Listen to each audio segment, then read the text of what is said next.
Hi, Hi, Rachel. Eugene. How are you? Good. How are you? Hi.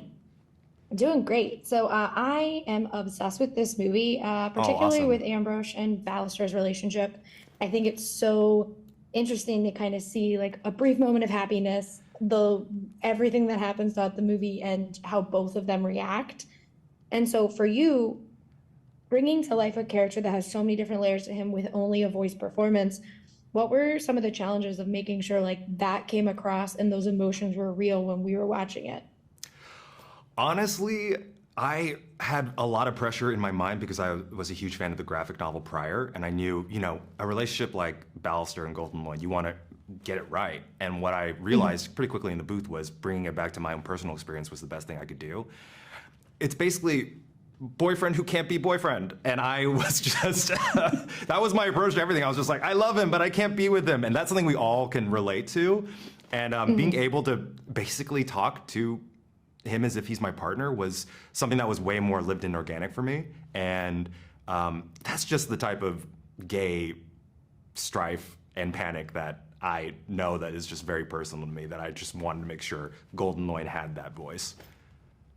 Yeah, and I do. I've said to everyone, I want a whole movie about Nimona and her dads. Like I would watch them The just like sequel. living their life. Yeah, Like doesn't even I'm have to have obsessed action. with It's just a it. family rom-com.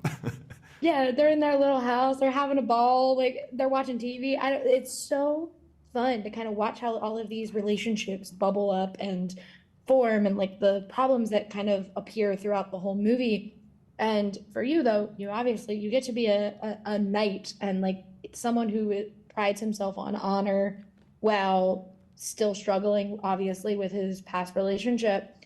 What was the most exciting part about like that aspect of him, like the knight and being kind of like the beacon of hope for this city, as it were?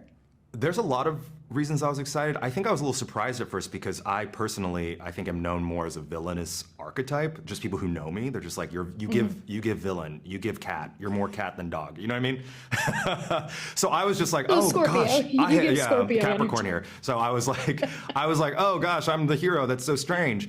But what's wonderful about that is that even me personally, as a out and proud queer gay man, and Mhm. not ever seeing myself as the hero, being able then to lend my voice and likeness to the hero in this film, the hero is so like wonderfully appropriate. It's like centering everyone.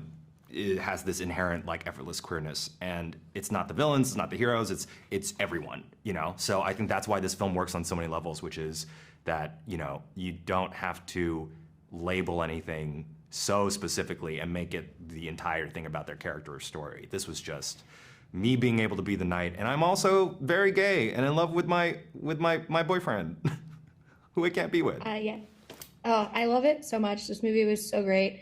Thank you. I do have to say before I leave, my I was visiting my friends and they watched the Try Guys Do Tattoo video with me. Oh my And I was gosh. like, I said out loud, the only one I would trust to give me a tattoo is Eugene. And you would And be so then right. I was And you right. would be right. I was But like Christina Yang in there. I was Dr. Christina Yang. I was performing brain you surgery. really were. Thank you so much for your time, and Thank I can't you. wait for people to get to see the movie. Thanks. Have a good one. Thanks. Have a great one.